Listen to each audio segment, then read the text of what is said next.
Join Chris and Suzanne Vester today on Faith, Family, Fulfillment as they lead discussions on creating a strong bond and having a loving relationship through Christian values. Guests on the show share insightful stories and ideas to enhance a positive family upbringing and create trust in one another, as well as providing encouraging words of wisdom everyone should hear. And now, here are Chris and Suzanne. Well, hello and welcome to another episode of Faith, Family, Fulfillment. I am your co-host, Chris. And I'm Suzanne. And I'm giggling because I said that we should mix it up and have Suzanne introduce us. And I said, why would we change what's working? So, awkward pause. Y'all won't get to hear because we get edited out. But anyway, I'll pray us in and we'll go ahead and get started. Mm-hmm. Oh, Lord, thank you for today. Thank you for good health today. Thank you for this time that we're able to spend together, just having some conversation with you at the center of it about how we show up in this world in a way that glorifies you. I ask that you lead and guide the conversation today and keep us in your will. In Jesus' name I pray. Amen. Amen. So I gave you the freedom, quote unquote, the freedom picking our topic today, and you came up with one that you... I did. Yeah. I did. I want to talk about processes and responding versus reacting. Respond versus react. But processes first. Okay. Because that's something that you spend a lot of time in terms of business world stuff, Mm-hmm. and putting processes in place so that everybody knows what comes after what. And so that when something that is not inside that process pops up, there's a way to respond to it. Right. Because when you don't have a process in place, when those crazy things do come up, you tend to react. And when you react, it tends to come out of a place of emotion, mm-hmm. and not out of a place of what is practical in the best interest. We could probably list a dozen other things there. So processes from a business standpoint, and then we'll get to like family and faith part of it. But from a business standpoint, why are processes imperative to the daily functioning of what happens from doors open to door close? Oh, wow. That's a great question. So with us being a customer facing, well, most businesses have customers, but customer centric retail, automotive space, processes protect what I feel like is the most important part of it, which is the customer's experience. How they're treated when they walk through the door, the experience that they are a part of from the get-go. So if there is no quote unquote process, then the experience of the customer depends on who they end up interacting with that particular day. And how their day is going. And how their day is going. So, for us having a quote unquote, let's say a Hubert Vester Auto Group process, because we have a way that we want to show up to the customer. And as long as everybody understands that's what our overall goal and culture is, then the process should support that. So how we greet the customer, how we gather information from the customer. Our overall process is really, really simple, because everybody that's facing the customer, they meet and greet the customer, mm-hmm. right? They do what we call a needs assessment, which is assess the problem. If somebody's coming looking for a car, they have a need of transportation. Mm-hmm. If someone comes in for service, there's a need of repair or a need of maintenance, and mm-hmm. there's a need. Assess the need, identify the problem, identify the issue, offer solutions, solve the problem, and then follow up into perpetuity. But everybody has that same exact process. Mm-hmm. Now there's lots of pieces of those processes, but it's the overall processes are very simple, but we keep them simple so that it doesn't get complicated and takes out as many variables as possible when you're looking at it visually. Right. So when you're looking at it from the perspective of obviously keeping it simple, mm-hmm. and that was very simple, and there I'm sure are probably a dozen or more components depending on the department and different things. So what happens when the process is not communicated well, understood well, and followed appropriately? Well, it ends up violating what we're trying to achieve in our purpose. If the process is violated, then it will end up violating our purpose statement, which is to enrich every life we touch by providing an incredible dealership experience. Right. So no matter where it goes south, it will violate purpose every time, which is why we try to keep it simple. And when it goes south, and we can identify where it goes south, sometimes there's an evolution to company processes. So some of them get so complicated that you get over processed. And when that happens, it wreaks as much havoc as having zero process. Because it misses the point. It misses the point. So for us, it's about recognizing where we're having the most either bottleneck or hose kinks or whatever you want to call it in the process, and saying, okay, is it causing a bottleneck because it's the wrong process, or is it causing a bottleneck because nobody understands, or is that just where they're the most uncomfortable moving to the next step of the process? If you can get people to go through the process, and when they go through a process, it's really easy to identify where it's working well and where the process is failing. So I want to segue that into how you can make that work in your faith walk, your family life, and overall complete you and fulfill you, because you're not going to have as much of a stress load on you. So in terms of faith, how I see that personally playing out is having a set routine of how you structure what you're going to do for your alone time, your quiet time, your devotion time, your Sabbath time, if that's how you label it, and having a set routine of going through that to where it's how you process things, and you are accountable to yourself doing that on a daily basis. Because where I see it becoming a problem or failing or getting in the ditch is when you miss a day or 2 or 3 or 10, and then everything else starts kind of falling apart because you have, like you said, you've kind of violated your process. What are your thoughts? Oh, I agreed 100%. There's an individual that's in one of our leadership coaching little groups in our company with what they had chosen to be something they wanted to work on, which was a daily quiet time, a deeper understanding of just the Bible itself. When they came in and kind of did a report after a couple of weeks, like, yeah, well, I missed a couple of days and it's thrown me off. Right. And so it's number one, just recognize, okay, forgive yourself for missing it. Like, it's grace is important. Grace is important. Don't say, well, I'll start again Monday. Start the next day. Right. Day one, then we talked about that. Right. And then see if you can, if there's any way possible, make up that day sometime during the day. It doesn't always have to be done specifically with that individual, because there is something she's using that's walking through.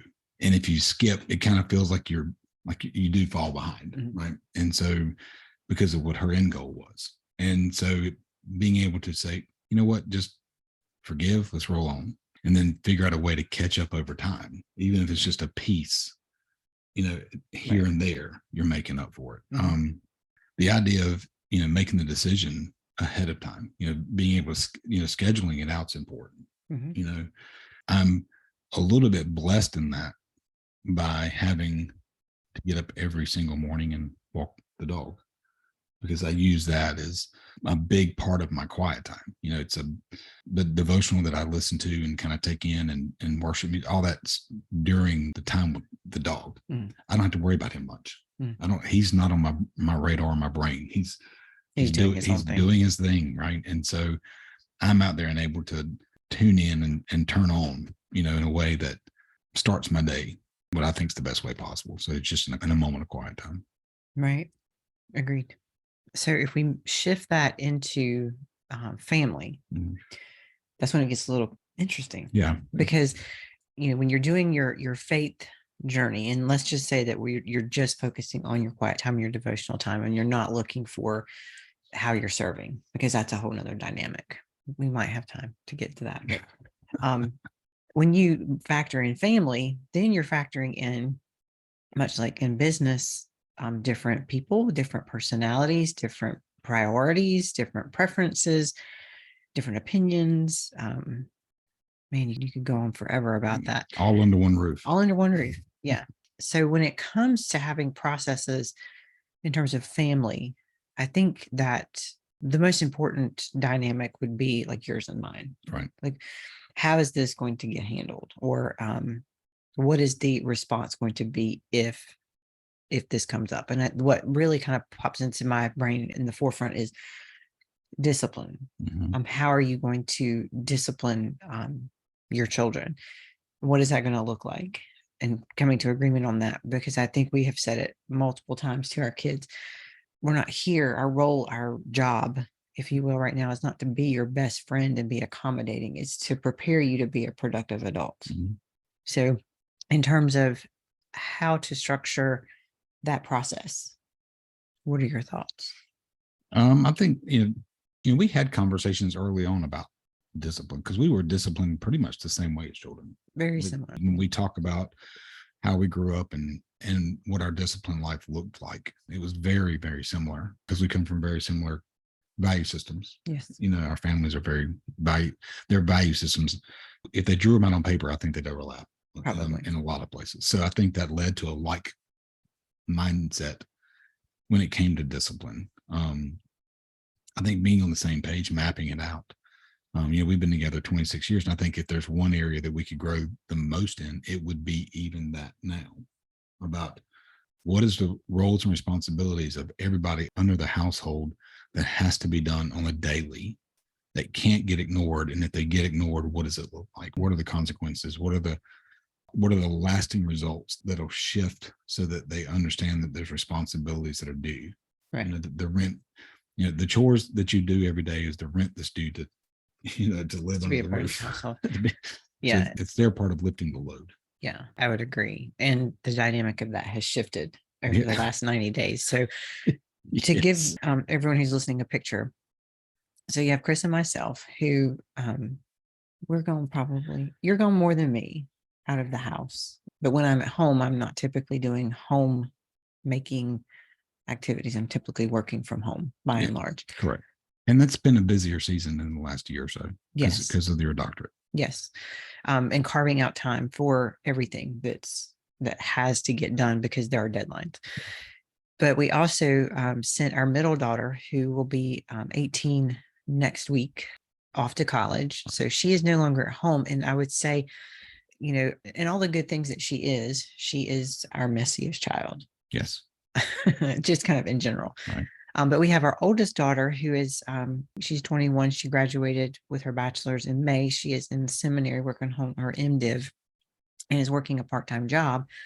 Really, really two part-time jobs. Because she's coaching. Yeah, but that will end. Yeah, they added in. Yeah, but that will end in a few weeks because the season will be over. But so we have, for all intent and purposes, an adult who is living back under our roof, and we welcome her in. So that's no point of contention.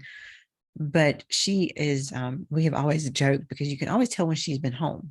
Yes. Because her things are strewn literally from the back door to her bedroom, right, which is a span of probably how many feet? Oh, I mean, 40, 50, 60 feet. That's a long way, all the way upstairs. So they're just things that are left as she progresses through the house. So she is back home. And she's not disorganized. She's ridiculously organized. Right. She's very conscientious in many, many ways. Of her space. Yes. But not in the communal spaces. Avery, we love you, but we have to pick on you. Right. And then we have our youngest daughter, who turned 13 over the summer, who's obviously in school, plays sports, and she's probably home the least amount of everyone in the house right now because of sports. And she's playing volleyball, and then she will start swim immediately after. So that won't change a whole lot. But there's a lot that needs to get done in our house on a daily basis, because we've probably mentioned it before. We don't eat out a lot. So we cook a lot. Every single meal. Yeah.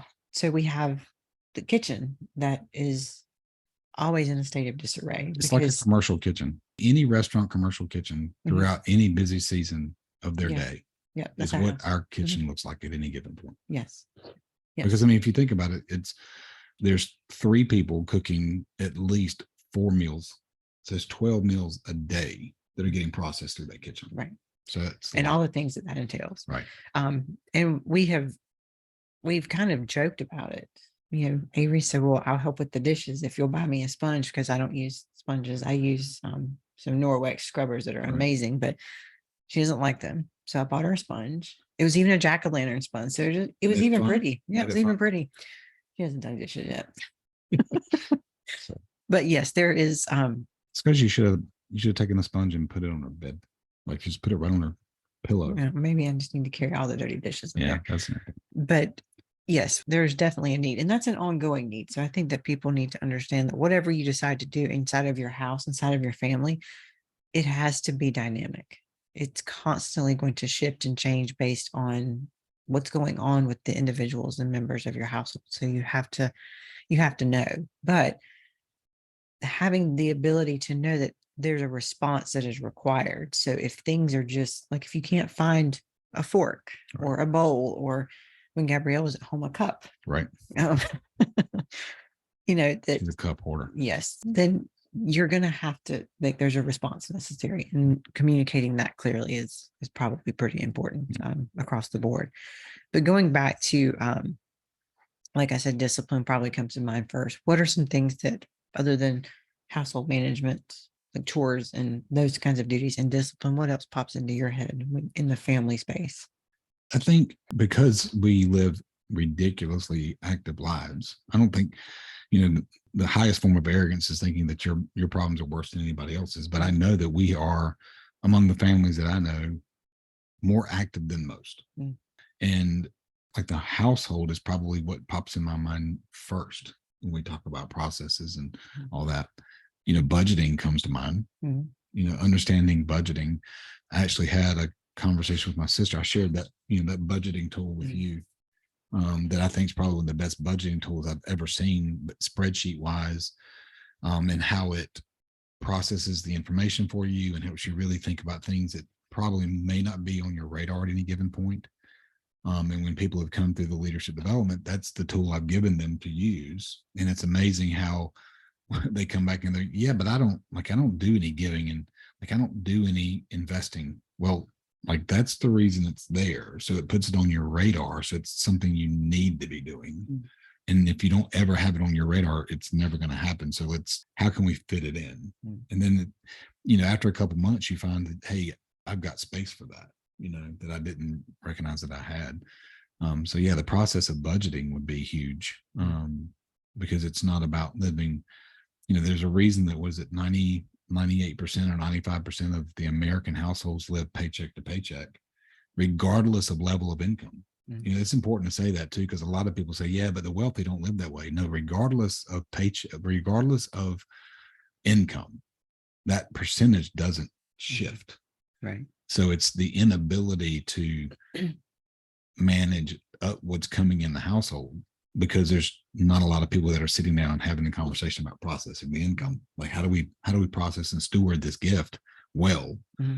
And that's the reason people don't tithe and don't give and don't invest, because they just never sat down and said, hey, how do we make this work? Mm-hmm. So finding a really good tool for that would be great, because it is, something, we're talking about a lot of different processes, and we'll probably get to the fact that they all need to be reevaluated. Mm. You asked me in the beginning about business processes, and, we reevaluate our KPIs, our key performance indicator numbers, every single week.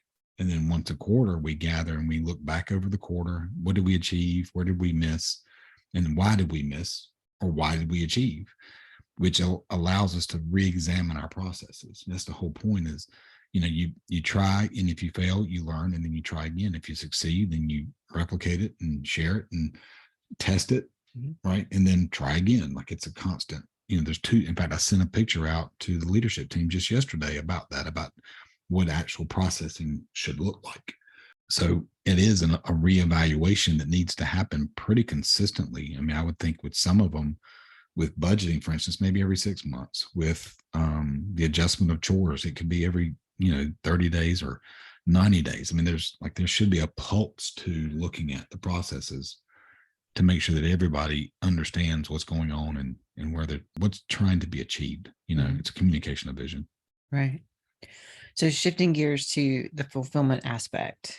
So I think that date nights are a really good time to kind of check in on, how are you doing? Is there something going on, spiritually that you need intercession for? Checking in with kids, how are they doing? What season are they in? What are they struggling with? Is there a subject or a need or something that needs to be assessed? And then checking in with your spouse and just kind of really going, okay, what's going on with you? How can I support you? Where do you feel like you need to reach out beyond our relationship to get enriched or fed or what have you? Because I think that that's an important part is that too. Mm-hmm. So what are your thoughts on completing this statement, we talked about faith, we talked about our family and how to handle that with processes, but in the fulfillment component, where do you find that processes could be really helpful there? Our date nights some of them are super productive, right? And some of them are just fun. And where the super productive ones, if we go into it with this attitude that that's how we're going to examine the areas. Like, is there a kid that needs special attention this week? Mm-hmm. Like you said, having Avery back in the house and knowing how often she's going to be gone, but also realizing that when she's there, like right now, she's helping manage the house with Shelby. Mm-hmm. But since we all share each other's calendars, we can kind of sit down and kind of go through and say, okay, well, this is what we've got going on this week. This is where it's going to be really a squeeze of the funnel.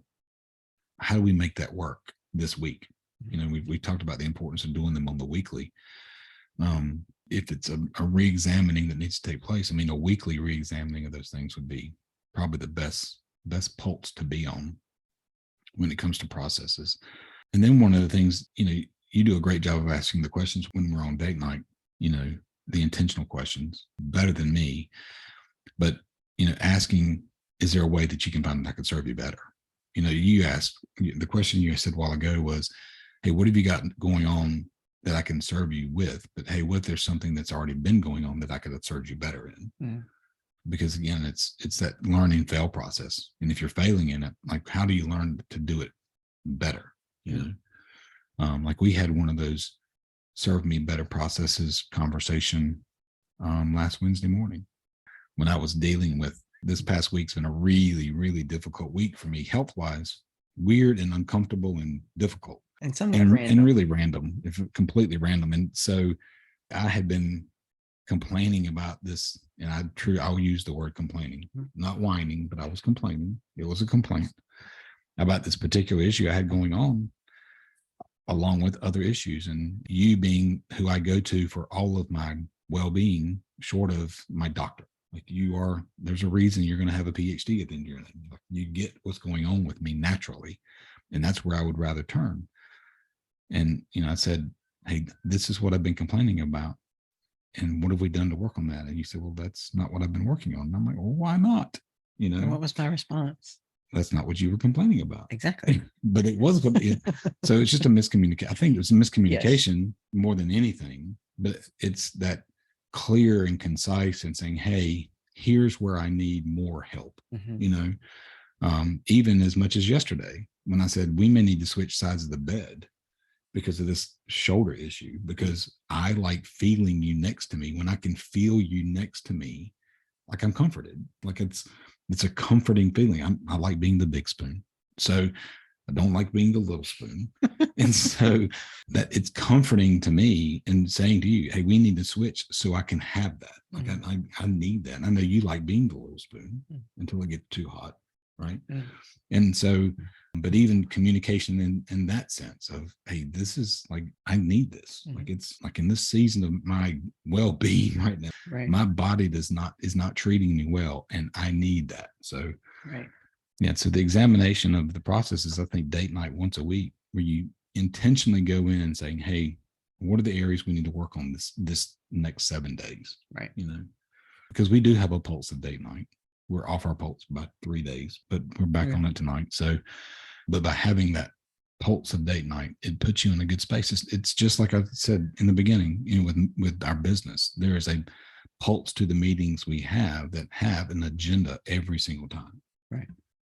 I think, when I've talked to people and we talk about date night, and, Stephen Lard talked about this in episode 1, actually, mm-hmm. and about going to the date night with intention, and it's not just about getting a big steak and going to dinner.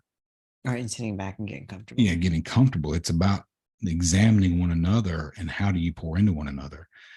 And I think that maybe even the word date night's the wrong words, because date night carries us back to our youth, at least our youth. That group now, the youth now don't date, they congregate. But like when we dated, it was all about fun and activity. And I think it conjures up that vision of what date night looked like when we were young and dating. And now it serves such a larger purpose in our relationship, because it is about measuring the pulse of our family and measuring the processes of our family and seeing, hey, how can we serve one another better? Like maybe even coming up with a different word. I don't know what that would be. We can work on that. But maybe Maybe a that's project. an episode. Yeah. You know? So to circle everything kind of back around to the original, what is the response versus react? And I think you touched on it a little bit, but I want to go a little bit farther with it. You said fail forward. Mhm. And I think that's important because if you find that your process and you're not doing a reevaluation, you're just kind of saying this is the way it's going to be. That's really a bad idea. But if you're not going in and doing that, and somewhere along the lines, it fails and it breaks, having the ability to look at that as a win. Mhm. I mean, yes, it didn't work, but that's a win, Right. because you know that that's not the way you need to continue. That's a win. Knowing what not to do is as important as knowing what to try next. Right. So when we're talking about, that whole full life circle of being fulfilled and knowing what it's going to, you want to be, and I hate to even use this word, so I'm going to use it really loosely, but happy, you have to understand that there's a lot of grace that goes into happiness, and failing is a part of that happiness. But you have to fail and then start again, Right. and fail and then start again. One of the things that I stress very strongly in all of the well-being classes that I'm facilitating is you have to know that it might take 100 times of that's not going to work to find the 101 try as being the success. Right. So don't stop yet. Yeah, I actually had a conversation with one of our leadership guys this week, and we were specifically speaking about how many times does it take? Mhm. And I said, as many as it takes. Yeah, it's like the old commercial with the owl and the Tootsie Roll lollipop. How many? 1, 2, Right. 3, It could right? be however many. I think, what shifts there is, if you fall in love with the process, not necessarily the result. Right. You got this result that you're trying to get to, this ideal result, but falling in love with the process of getting there. The graphic that I sent the team, it's a circle, right? And it starts out with try, and you got two. No, I don't remember where you might have. But you start out with a try, and you got two options. You're either going to succeed or you fail. Mm. And from try, if you succeed, then you share it. And then from you share, you grow, and then you grow and you question, and then you question, you learn, and then you try again. Mm-hmm. But if you try and you fail, then you learn and you try again. So It's just a shorter circle, mm-hmm. But falling in love with the process. I think that's where guys that are in our business, that have been in the business for a long time, that's where they have the largest amount of difficulty understanding my thought process, because everybody before that they've ever worked under, any time that there was a quote unquote failure, mm-hmm. right, there was a tick against them towards firing them. Right. There's a consequence. And the consequence wasn't learning. It was right. And with my team that I've got now, I feel so confident in their abilities. I want to sit alongside them and say, hey, yeah, it failed, and let's not do this 99 times. Right. Right. But if it failed, then why did it fail? Let's learn from that. Mm-hmm. And then let's not do it that way again. This past Thursday, I was able to go I was blessed and invited to a pretty cool event with a local company that owns a lot of laundromats, but it's a second generation company. And I was able to sit down with the founder. He's grown his sons into this business, and they're in their, mid to late 30s. Mm-hmm. And the neat thing is, he said, in the beginning, helping them learn the business, I gave them a budget. So if the consequence of the failure is going to cost you $100 or more, come see me. Otherwise, handle it. Make the decision. And then he said, after a little bit more, it became a $500 budget. If the failure is going to cost $500, then come see me. Otherwise, make the decision, and and use it as a cost of education. Right.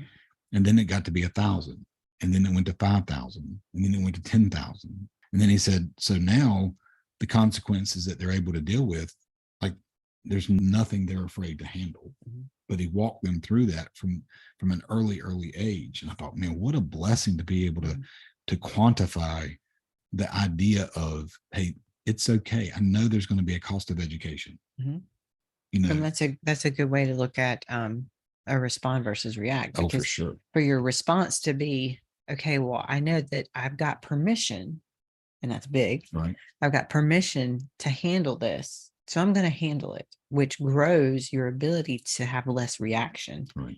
because reaction tends to not be thought out very well. Right. For sure.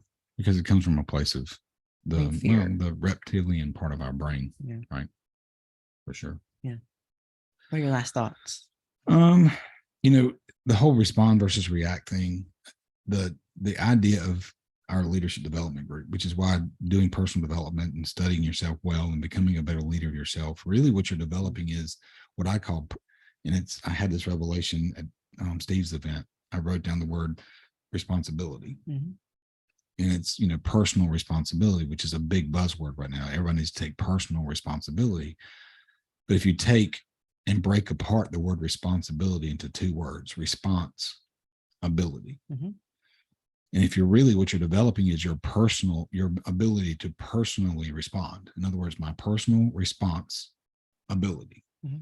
That's key.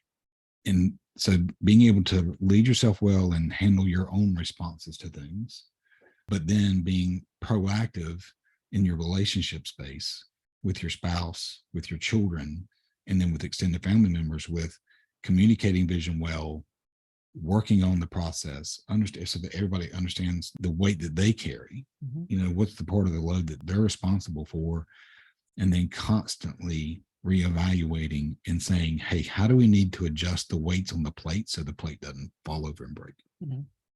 That's my thoughts. Good enough. Cool. Can you bring this out? I will. Thank you. Mm-hmm. Father God, thank you for allowing us to spend some time elbow to elbow, sharing our thoughts in ways that will lead for other people to think maybe a little differently, have some different conversations, and look at things in a different lens of life. We know that in everything, your hand is in it, and you're always working towards your will and our good. We thank you in all those areas. Amen. Amen. Thank you for listening to another episode of Faith, Family, Fulfillment, brought to you by Chris and Suzanne Vester. We hope you enjoyed listening to this week's guests and stories. If you liked what you heard, please consider subscribing wherever you listen to podcasts. Follow Chris and Suzanne on Instagram at HVAUTOCOO and Suzanne.c.Vester. That's at SUZANNE.c.VESTER.